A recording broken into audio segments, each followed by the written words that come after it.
I am here today joined by Tamara Henderson, and she is our April Hey Helen Grant winner. I'm really excited to introduce you to her and the amazing work that she is doing through her business. Mara, do you want to introduce yourself, who you are, and what you do?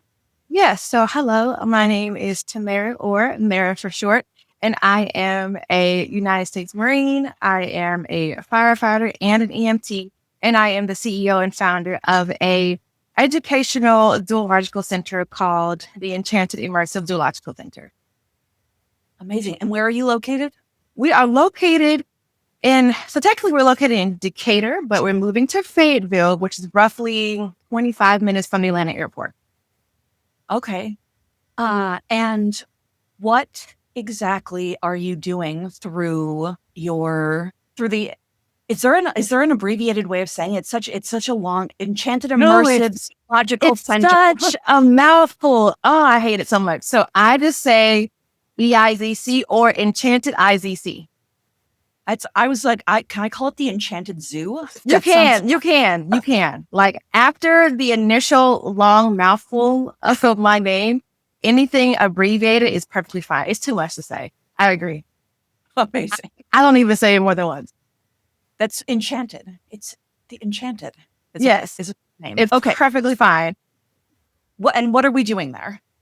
So we are actually going to be the first female-owned zoological center because we are not only immersive, but we're hands-on. So unlike zoos and most aquariums and museums where you're only able to like visually see the animals and kind of keep it pushing, almost every animal is hands-on from handling, feeding, training, and then of course we incorporate STEM into our programs. So we have a science lab, we will have a marine touch center. And so it's really big on just immersing yourself into it and teaching kids and getting young adults and children interested in science, conservation, and zoological studies.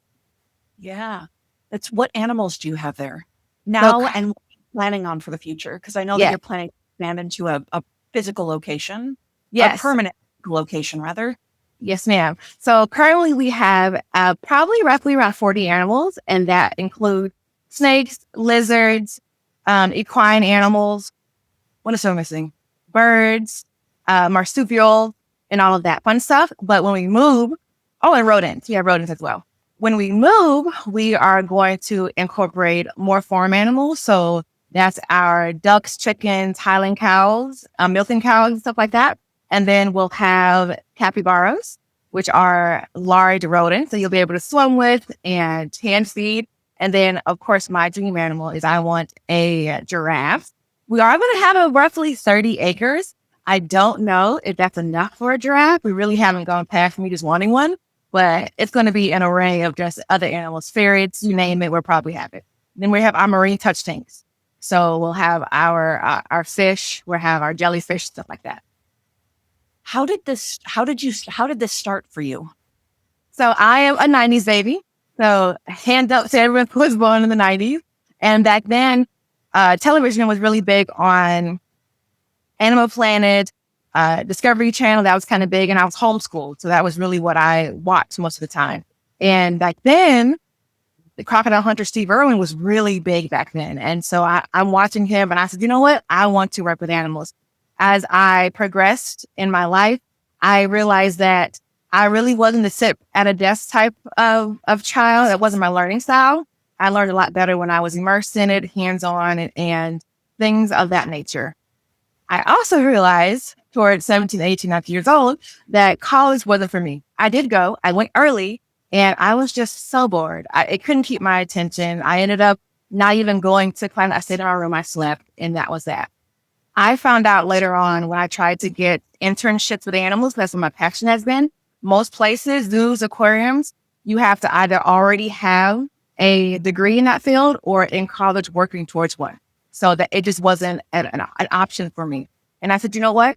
A closed door just means you open it elsewhere. And so I decided then that I would start my own business and then I would back it up with individuals who do have said certificates and all that kind of things and degrees, but I would start that business. I love what you said if the door is closed to you, you just find your own door to open. Yes, man. Of course. Yes. It's always more than one way into anything.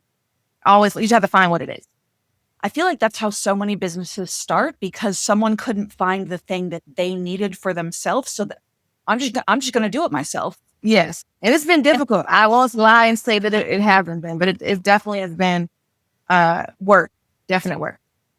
Yeah, but you're a Marine, so Yeah. you can do it. I'm used to that. And what are you planning on doing, having won the Hey Helen Grant? What's the plan for the future? Well, the plan for the future currently, which we'll be utilizing the grant funds, we have been utilizing since we've gotten the funds, but we have 7 of our biggest programs happening this month in July. And I have been working towards showcasing a new cinematic immersive program where I'm talking about it's almost a play. We have music, we have sounds. It's a whole big thing. It's huge. And so the funding was actually able to pay for a lot of our props that we have to use. And I was able to do it. I wasn't sure if I'd be able to do it for this event, and I was kind of worried about it, but I've been able to utilize the grant for that. I had a couple of animals that were ill recently, so I was able to actually take them to the vet and get that taken care of. Because as you know, animals, especially exotic animals, there's not really any type of insurance for them. So it's always out of pocket.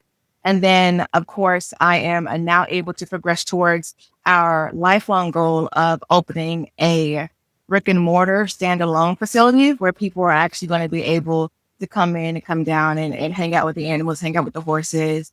All the colleges and middle schoolers are able to do their science studies and everything at that facility. I love that. Okay, I have so many things just off of this. Yes. One, my dog last year was diagnosed with pancreatitis, so boy, do I understand. So you already know, oh no, not inflammation.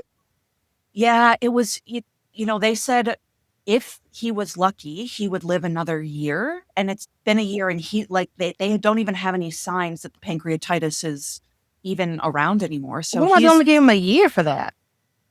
Because it was bad, bad, bad. Oh, okay. It was at the last. Okay. It was severe, and we didn't know anything was wrong. He showed no signs. He just went in for an annual exam, and they were like, wow, you should buy a lottery ticket. He should not be alive.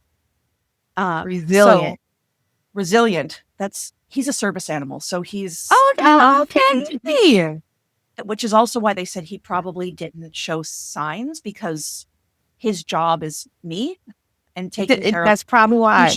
It's me when my blood sugar is really, really low. And yeah, it was my brother trained service dogs. Oh, really? Yes. Toby was trained during the pandemic, so it was really an experience. He was set to start training like 5 days after the whole US basically shut down. Which was really an experience. That's an interesting time to train a service dog too. Yeah.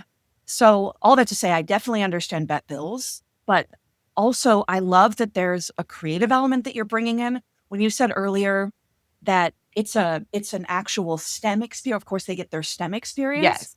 My background is in the arts, so I went, how could it be STEM? And then you said that, and I was like, no. Now you can say you have a whole STEAM experience too. So the arts are in there. Yes. So I like to, there are individuals who are just drawn to science, right? I am not a science gal. I'm not a math gal at all. I'm more artsy fartsy.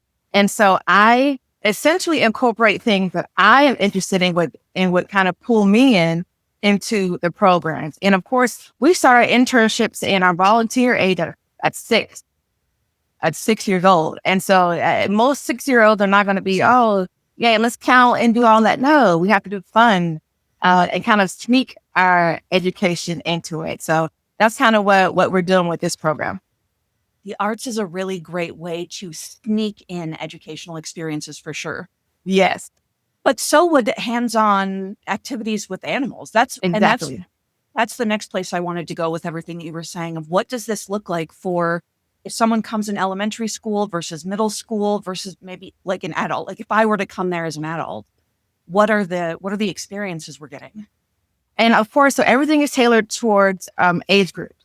And I won't even say age groups, because what I'm noticing now is that even if a child's in first grade, a lot of their thought process may be third, fourth, fifth.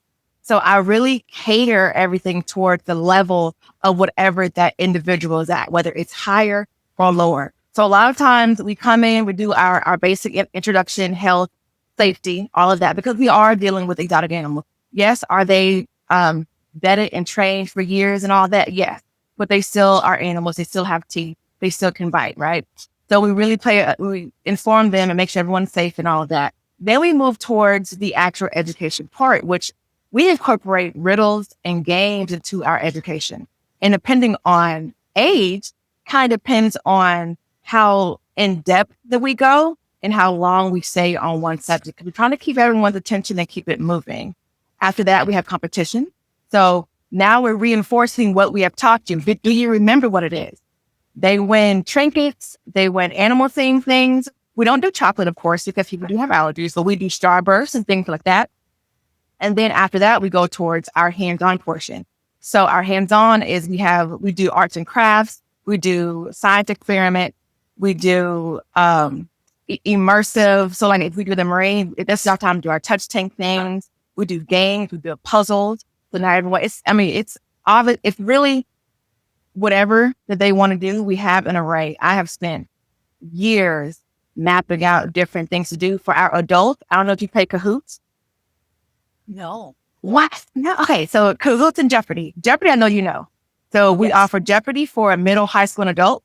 And depending, we sometimes even have monetary type of wins. It just kind of depends on the age, right?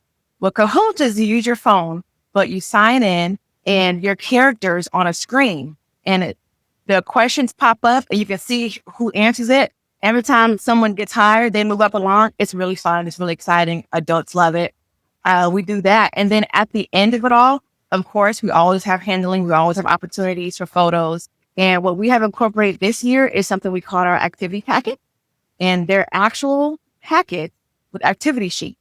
So it has crayons. It has a, depending on what it is, color and sheet, word search of everything that they've learned. So they're able to take it home with them and show their parents and all of that, what they've done. I love that. I love that you have a competitive element. I was like, that I would be so into that. That sounds so fun. Oh, the kids do not play. We play heads up where like the kids have to, I'm sure you played it, but we do it with animals. It's cute. They do not play about competition. Right. Are you typically getting like full classes who are coming or individuals also? We're typically getting full classes. So right now we're working on getting into a certain school districts, and we'll be able to bring it actually to their class. But we typically do about 30 to 40 kids. That's cool. That's the only time I want to put these on. Hopefully we can put these on the screen so people can see. But when you were talking about age groups and animals have teeth, it just flashed to me that when I was looking through the photos you had sent over, that there were like little kids who had little teeth that they were holding. And I was like, that's so cool that went mildly crying. And those snakes can get really vetted because no mother wants their 3 or 4 year old to get bit. And a lot of the snakes I use for that, and I don't do it often, but I can literally take the snake's mouth and put it in my mouth. And the snake could care less. And it sounds crazy, but we really go through, we take these certain animals through the ringer. Anything a child would do, hand going across, even though we told them not to, hand going across their face, head touching their mouths, their tongues, all of that. We do that. And do we take bites in the training process? We surely do. We surely do. I have scars to show the effort that we put on to make sure that when we show them to your kids, that it doesn't happen to them. Now, don't say it's not 100% foolproof, but honestly, I would bet my last dollar on a lot of these snakes that wouldn't do, they could care less. How long does that take? I usually train for about a year and a half. So they go through a quarantine and then we do active training. Now, I sometimes will take animals that are in training to programs. However, I don't utilize it in the program, if that makes sense. So as you know, when you're training your service dogs, you have to put them in the environment that they're going to be in, right? But they have their best people know, hey, the dog's in training, so be wary. Same thing with our exotic animals as well. I have my animal trainer, and she'll have 2 assistants just to make sure that all parameters are covered. And she'll have the animal around. The kids will be able to touch the back end, safe from the face. But it's something we incorporate to see if animals are good. And we've had animals that just failed out, and that's okay. And we don't bring them. But we really do put a lot of time, effort, and money into getting animals that have very sweet dispositions that we can work towards. It makes me want to come there more. Yes. We really put in a lot of effort, and we really want people to see it and enjoy it as much as we do. I love animals so much. I love that you're doing this. I've never been, I started to say the only time I've personally ever been around a snake, I guess that I know of, was I was in elementary school. Someone came and did like an education. Yeah, and you remember it to this day. I do. And I was one of the only people who was willing to hold this. They said, who will take volunteers? You can hold the snake. And I think there was maybe one other person. And I was like, I will. I'm terrified. If I saw us out in the wild, you would not. Oh yeah, wild snakes are different for me too. I would be the footage of that if someone caught it on camera probably would be hysterical. But that not for me. It's so funny you say that you were nervous or other people were nervous, because I guarantee you at every program we'll have a handful of people who are terrified. And I promise you, at the end of that program, every single person who said that they were terrified either have touched that animal by the time they leave, taking a picture next to it, or hold it. I guarantee you. And we're not the type to push it on you. I don't believe scaring, because having a fear is real, and having a fear of snakes specifically is a real fear. I don't like people who do that. We don't do that. So if you say, hey, you're scared, I let people know now who is actually terrified of snakes. They'll raise their hand. Perfect. Y'all will stand on this side, and we'll make sure that the snake holders and stuff stand on one side. Our goal is not to terrify you, but to show you that once you feel comfortable and confident, come on over to the fun side. But we're not going to push you and scare you and do all of that. We don't do that. I don't think it's fun. Come to the fun side. Yeah, come to the fun side. We're on, and they usually always do. I promise you, they always do. We just don't force it. We let them see how confident and comfortable everyone else is, and then we may do a little nudge, as we can, but we don't force anything.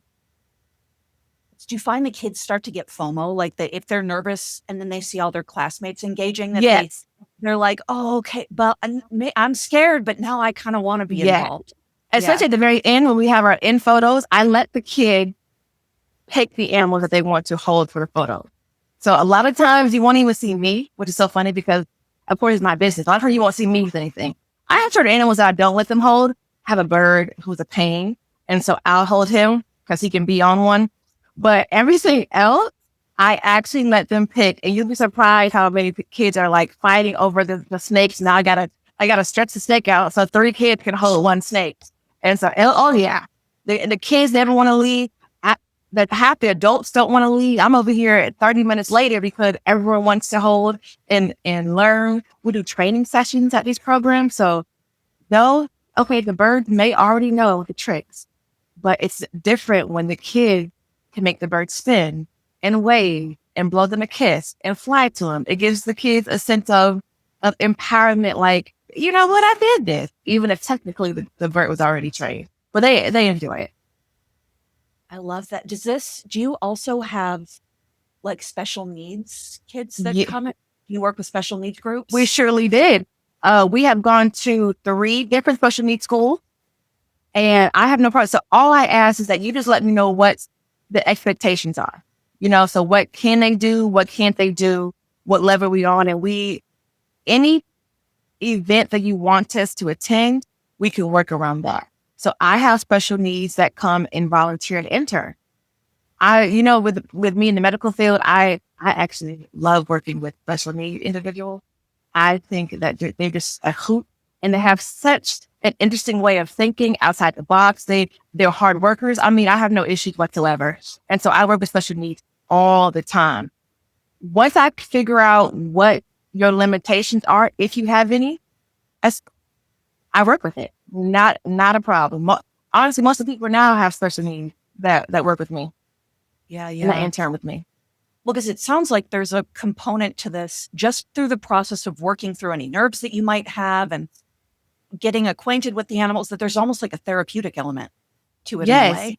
We have individuals who come to our, not even for a program, they come to our place that we do. So I wouldn't call it our facility, for lack of a better term, our facility, and they come for compression. So we have really big snakes that wrap around you. And as you know, for individuals who have even not just special needs, but those who have anxiety and stress-related type of problems and or disabilities, the compression and holding tight really, really works well. So we have individuals who come just to be held by the snake. That's so cool. And people don't always think about that. And I didn't too, until one day I was out in Atlanta with two of my big snakes, and there was a young lady having a anxiety crisis. And of course, I'm trying to give what I can give, with nothing. And she turns to me and she says, "Can I hold the snake?" And I'm like, "I don't know what the snake gonna do for you, but I mean, sure." She's like, "No, can you wrap it around so it'll give me compression?" And I said, "Oh, whoa." And did just that. About 3 minutes later, she was good to go. And I said, "Oh, wow. Never would have thought of that." I never would have Never. We're in the middle of something like that because I've had panic attack. I would never. I feel Never. like See? That's going to be your gateway. You're going to be like, I said, I got you. I'm going to wrap a snake around you. You're going to be good to go. That is boss. Yeah, I was shocked. I reckon fixing it with or working through it with a snake wrapped around you. Yes. Wow. It definitely shocked me. That's incredible. I mean, that also really, that speaks to what you were saying about that the animals are extraordinarily well trained. Yes. To provide the right amount of compression without overdoing it. And that's very special. I thought so too. And I was like, oh, wow. Who would have thought? That's incredible. Okay. I love hearing all about this. To sort of switch into the grant side of things as we will sort of wrap this up here. Having won the grant, and this was can I share? It was your first grant. Please, yes. What does it, I love this question for probably more selfish reasons because I named the grant after my grandma. Helen was my grandma. Love that. So I'm just curious, what does this mean to you to have won? I would say, and I'll be honest with you, as you know, running a business, starting a business is very taxing, especially if you feel like your hard work is not being seen. And I've worked 3 or 4 jobs, 2 full-time, part-time to be able to fund this. And I stay up all hours of the night trying to make everything better. Social media is really good. I changed my name and revamped that, the logo, all that, in hope that this would help me be seen. And at the point where the email came in that I run the grant, 1, I forgot that I even applied for it again. 2, I was in such a depressed mood at that time because nothing was going right at all. I promise nothing was going right at all. I was sitting on my couch, just having a pity party. And I opened up my email and then I saw that I won. And I said, I just knew I wasn't going to win again. I applied. I said, I'm not going to win this. But I submitted it because I wasn't going to let that go. And I just knew I didn't win anything else. I applied for 15 grants. I had 2 grant writers and I didn't get any of them. And so at that point, I really was kind of feeling really, really low. And nobody was sending my money to the GoFundMe. Nobody was really even reposting. And so when your grant came in, I want everyone to know, like when your grant came in, it put so much wind under my sail. I have been back on it. I have been back in my mind has been right. I've been working towards things. I've been able to be artsy again. And so I'm not saying essentially that the grant just fixes everything. But to know that there is at least one person or a group, because I know you are a team, that actually sees your vision and appreciates it and wants to give, it really, even if this is the only grant I'll ever get in my life, this has been the highlight of my entire year. And this has propelled me to do a ton of things that I wouldn't be able to do. Like right now, I'm in between jobs. So with these 7 big programs coming up, I did not know how I was going to make it work. I really didn't. And I'll be honest about that. And this grant has saved the day, has legitimately saved the day. I love that so much. I love it so much, but I mostly love it for you. I love that you highlighted that you applied for 15 grants. Yes. And we get so many emails from people saying, I'm applying for all these grants over and over and over and over again, and nothing's happened. I'm like, right, they're really competitive. But Yes. when you get one, you're going to get one. And then there's some momentum that you can get that builds in there. And for anyone who's listening to this that hears, oh, the Hey Helen grant is, we keep your application on file for a year. Mara applied for the December round, not the April Yes. round. And it just happened that when we looked at all of it, because we go by a score, that there were actually 3 applications that scored for the top, like that had the top score in April. And so I won't get into all of that, but we do keep your application on file. And and I didn't know you did that. I didn't know. I really was like, there's no way to keep it on file. And then I assumed, of course, that every grant is not human beings reading them. You hear the horror stories about you have to be very particular about your wording, and the computer will throw your grant out if it doesn't say this and that. And so it's such a stressful thing. So finding out that it's actual people that read your grant, I think we're really not necessarily shock people, but we'll give them more hope that, hey, just let me apply every year until the grant comes, because you have people who are actually reading these grants. yes, It's not computer. Which I cannot say for every grant that exists out there, but right, correct. And at this point, we've already announced that after the after the August round closes, we're going to a monthly cadence where we're going to give. Which is so good. I'm so happy about it because, like, I look at there were 3 that scored at the top, and I was like, I don't want to have to choose. What? And I hate that too, because I'll be like, ooh. All of that. I want to give it to all of them. And we've only had 2 rounds, but I can already see it's very clear that there are so many people that I want to fund. There's so many people that I want to help. Would it be trickier if it's every month to kind of get through them all in my head to read them all? Or yeah, well, that's part of it. That's where I was sort of going with this, is with going to a cadence of we're doing this every month. I'm like, we've got to really tighten up our systems in terms of how are we going to read all of these applications, because I'm the initial filter. I'm not the one who makes the decision unless there's a tie. Now I've made that realization. If there's a tie, I am the one making the decision. mm-hmm. But the actual full evaluation is not me. And so I'm like, how are we going to have enough people? How am I going to have the bandwidth to read all of them, all of these things? And so I did play with AI a little bit, not as part of the process, but just to see what it looked like along a human brain also in the process. And it was terrible. I did a terrible job. And I say that as someone who, like, I'm not an AI expert. I don't think anyone's an AI expert yet. It's too new. But yeah. Like, I'm really tech savvy. I understand prompting. I understand I tried to build something in Cowork for it.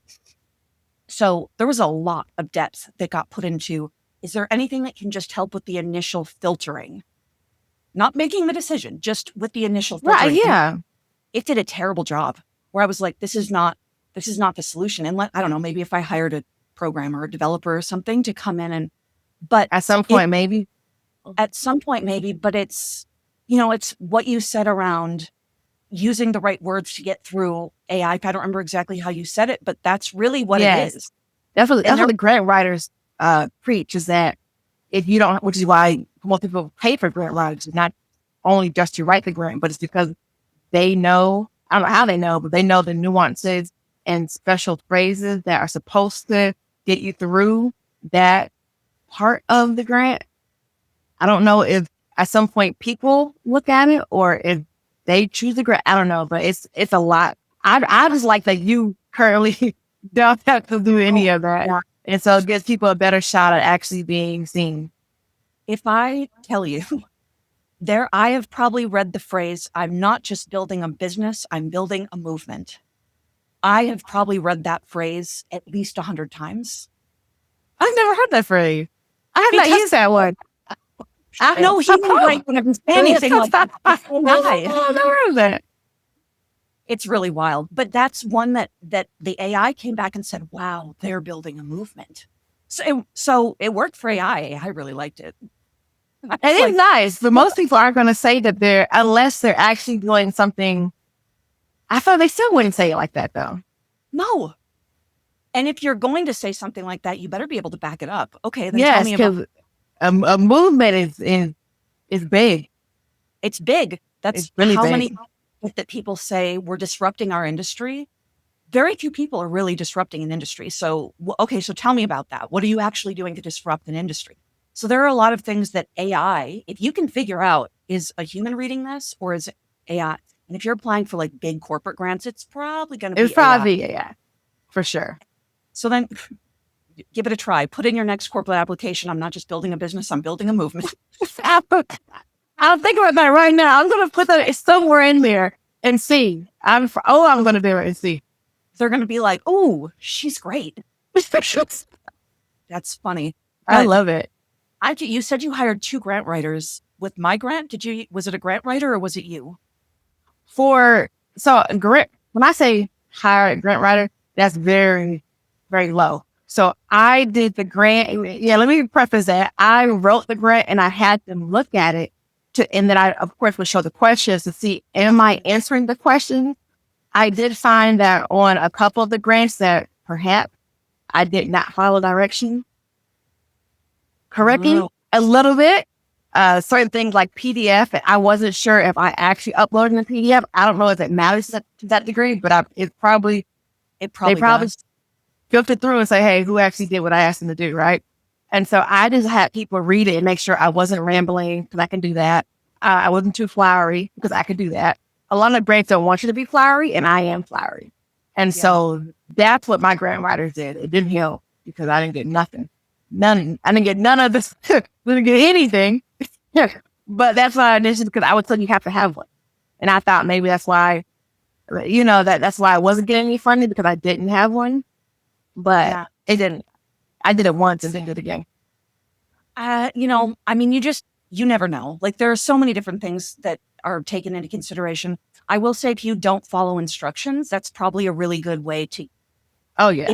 You get so many applications that you have to make hard decisions somehow. So it's almost, if you're not following the instructions, that's easy to be like, okay, great. Very easy. There's something at least that you can start kind of eliminating people, which I think sounds harsh, but I learned that I ran a playwriting competition for a number of years. Oh, that sounds fun. It was fun. And I thought for sure that it was going to be a situation where, so I said my background's in the arts. I had a performing arts school and then I ran a professional theater company. That was my studio that I ran. And I know. This seems like it's so much fun. It was so much fun. It was so much fun. And one day I was like, I think I'm going to start a playwriting competition. Not unlike me. I woke up one day and I was like, I think I'm going to start a grant program. And I sort of knew with the grant program that it was probably going to go over well because who doesn't want free money? But the playwriting competition, I was like, I really think that I'm going to wind up having to call people I know being like, do you know a playwright? Would they like us to read their play? Because if we choose your play, we're going to do a staged reading of it and potentially put it in the production. All this stuff. And no, in fact, playwrights are so hungry for people to even do I'm about to say, yes, they definitely will put theirs in. So first day that the application was open, I got like hundreds of responses and I was like, oh, I did something here. This is what, and so you have to, that's where this is coming from, is when you are filtering so many things, it made it so much easier if I was like, I need your headshot as a JPEG and they didn't submit it as a JPEG. I don't have to read anything now because you're not following instructions. Like I hope people listen to this because I'm almost guaranteed that 2 of the grants, I don't think I realized that what I put up wasn't in the right format. Because when I went back to look at it to reapply, I couldn't find it, which meant it probably was never in the right format to begin with. Well, yeah, it's hard. Mm-hmm. I mean, you have to look at these things. man, Yes, read. oh, she's so mean and that's unfair and it's whatever, but it's just, you It's have to be fair. a Yeah. great person somehow. And I mean, life is really not fair in that way, but it's, you have to start cutting it, pay attention to what people are asking for. The number of people that I get who write in and say, oh, I'm not eligible to apply because of this, that, or the other. And I'm like, you're eligible. You're just not reading closely enough. Yeah, because you Because say, yeah, you explicitly stated that I think you've stated that you don't even have to have started your business yet, correct? correct. Yes. And you Yeah. can get funding. Yeah. And it's, so that's, we get a lot of those. Well, we haven't started yet, or we don't have an Instagram or social media page yet. I'm like, we ask for those things, but they're not required. And we say, if you just read, you would see that. Yes. So reading and paying Is attention to detail fundamental.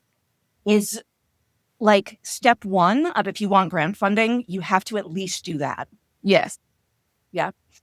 So, okay. Well, to wrap this up, if you had, since we're on the subject of grant writing, if you had to pass on advice to someone writing, we'll say my grant, because Yes, your grant.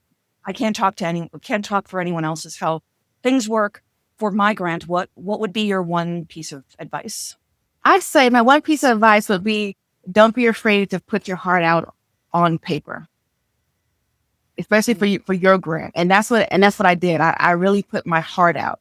Don't be afraid to put down whatever your dream is. There's no dream that's too small or too big. A lot of people told me that when I was a child, they'd ask me what I wanted to be when I grew up. And I said the next crocodile hunter, because there wasn't a female or a Black female in the field, still isn't. And then I don't know if anyone ever saw the wild thornberries, but I wanted to live in an RV and travel around and work with animals. And at the ripe age of 31, I work with animals. I'm working toward prayerfully having my own show in the future, but I also have an RV. And so don't let people tell you that your dreams are not reality just because it hasn't been done. Put all that in your grant. And I promise you, somebody like yourself is going to see your vision and your passion and want to assist with it. Yes. And to keep doing it more than once. Don't be afraid to reapply. That's something I learned too. Don't be afraid to reapply. Because like you said, everybody can't get it the first time. Right. I would absolutely say yes to that. 100%. When you said I kind of write flowery, I think that for my grant, that's probably fine. Yes. You write if you write a little bit more flowery, because I'm a firm believer that people fund founders, not ideas. AI doesn't do that. AI is not No, absolutely not. Absolutely going for very specific language, but I believe in human beings a lot more than I believe in all of the fancy whatever. Put your passion on a page, but also asterisk, you have to be able to back it up with data. That's true. Yes. That's a big thing for me in particular is I want to know all about your passion and why you are the right person at the right time to be doing this, but also you need to have some metrics behind what it is. So that when the funding is given, it's actually used toward whatever the passion is. Yeah, I love that the passion has to be there, but if I can't be sure that it's going to actually, like, you're going to be able to carry through on this and that there's any kind of traction, just whatever you're saying, you got to be able to back it up. I agree. Yes, ma'am. Okay. I have one more thing. I feel like I'm being indulgent with your time, but I have one more thing. No, I have open time. Yes. Is so like real human beings did read your application, but we actually spoke before this was announced and we didn't get a good enough, or the recording wound up getting messed up. So now we're speaking again after the announcement. So I wouldn't have known this before, but one of the people who read your application in the first round is on my email list, and emailed and was like, wait, she was from the first round, wasn't she? I remember her application. Really? And it is actually human beings are really reading this and they are rooting for you. Which I love, which really just makes me feel like, and I'm not saying that before this, I didn't feel like what I was doing was making a difference. But I think as you and anyone else knows, when you have individuals, especially who are assisting with funding, and putting in their time, effort, or anything like that into whatever you're visioning, it really makes you feel, it makes you feel good. And it absolutely made me feel great to get the email. I told everybody. Oh, I told everybody. I love that. I certainly did. I love that. Well, and this particular person is a professor of entrepreneurship and works with a lot of people starting things. And she was like, I remember her. I love that. So I mean, everyone who reads the applications are qualified to be reading them, but I love that. She's one of my favorite people. So it was a nice response. I'm so excited. There are people who are very much in support of what you want to do. And for everyone else who might have applied and was in the position of you've written application after application and did not get it, there's a really good chance that someone out there read your application and was like, this is so great. And they just couldn't say yes at that moment. So keep the faith. I do have a last minute question. It's kind of like off the walls. When you guys, of course, give grants and things like that, right? And for people like myself who actually do programs and events that you all could technically attend, and that's something that you guys would do. So obviously, like for me, I have a huge program on the 16th, right? And usually I also allow those who have invested their time, efforts for their kids, family members, come and see where, where their time and money has been spent. Is that something that you guys actually do, or is that kind of too much, like too close for comfort? I would say before or after someone has won. After. So I would say, like me personally, I mean, when I say like, I would really love to come there and see what you're doing. It's more of a, when do I have the time? When am I actually thought about this. I was like, I wonder if, because I'm moving from Detroit to California. And I was like, I wonder if I went the really long way around and like went down to Georgia first and then drove the other side of this. I was like, how could I get down there? Because I really would love to see it. So at the very least, I think it would be appropriate to extend an invitation. Okay. That's I wanted to know before but I do think that was weird. To answer the other side of the question of before, I would feel, I've gotten people who have been like, I just applied for your grant. I'm so like impressed with what you're doing. And I believe in what you're doing. And even if I don't win, I love it. I would love to send you samples of my product or something. And to that I said, I really appreciate I understand that. I think that I have to say no, because if you were to get chosen, like there's almost a question of like an ethical. I get it. Then because you sent me free stuff, even if it was, like one person she does like a food line and does Indian packaged food. Oh, and I'm like, I love Indian. And I was like, I love Indian food. If I see your products out in the world, I promise you I will buy them. I would love to support you in that way, but you cannot send me free samples. Like it can be seen as like bribery. I do understand that. Yeah. So, but after, of course. Oh, yay. Yeah. Very cool. I really would love to come down there. And I saw Jamie, who is in the Visionaries Collective, which is our networking community. She commented on your post, and she lives near Atlanta, and she's moving to Florida, but she lives near Atlanta right now. I'll have to see if she'll come on the 16th, because she'll see this when we launch our cinematic program. So it's archaeologist themed. And so it's for the kids do an archaeologist dig. It's huge. It's big. So I'll send you that information. And you can definitely pass along to whoever is close.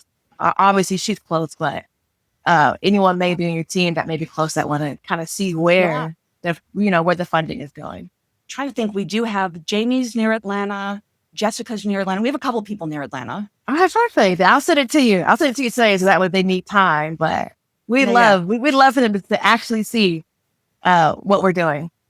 Very, very cool. Yeah. You do it the 16th of every month? So this is the 16th of really the year. Now, when we have our brick and mortar, we want to offer this kind of year round, but we do this big one once a year, and usually it's throughout July. But our huge one is July 16th. But then we have 6 more that are in smaller locations. But I just call it our big one because we have like triple the amount of space for this particular event. Do you have media coverage? No, I'm glad you brought that up because I am so fearful. I don't really know how to go about it. And I'm fearful of putting myself out there and being like, hey, come see it. And then them not caring or, I'm so nervous about my work. And I always feel like it's not great, even though everyone else thinks it's great. But I haven't to get media coverage. I don't know how to do about it. I don't. But I'm glad you mentioned it. Teen grants. What's it matter if a news outlet says no? You're right. You know what? You're right. Yeah. Let me get off top of it. I'll get on top of it. When you send me the information, I'm going to hold you accountable. I want you to send me in the email with the information that you sent a press release or contacted someone from the media in Atlanta. That's as someone who has gotten media features, it's not like you're pitching where you're like, I want you to pay me money for something. Like that feels ick if you're trying to get someone to pay you for something. Media, they need stories. They literally cannot function without having interesting things to cover. I'm going to do it. Do it. I'm going to do it. I don't know how. So I'm assuming I just go on their website and kind of like call and see. Is that kind of how that works?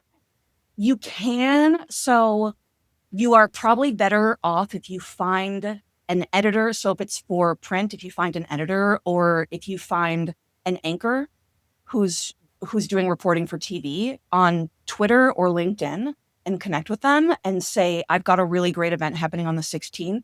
I think it could be really great for your viewership or your audience or whatever. Is there a best email that I could send you the information? Okay, perfect. I will do that. I'm going to look in it today. I'm going to send you that email saying I did it. And then I'll let you know how it goes. Okay. And if you do that, maybe I'll send another one of, she just won a grant and you should cover the thing too. Oh, yeah. Okay. I'm going to do it. I'm going to do it. Okay. You're right. Okay. They do need stories. They need story. This is not just for Mara. This is every single person listening to this. They want editors, want stories. Everyone wants stories. Send the pitch. You might not send the pitch well at first, and that's fine. Okay. But I will. Thank you so much. I'm excited. I'm going to do it. Very good. Okay. Amazing. We will wrap this up. Thank you for being here. And I can't wait to hear in 6 months what you've been up to.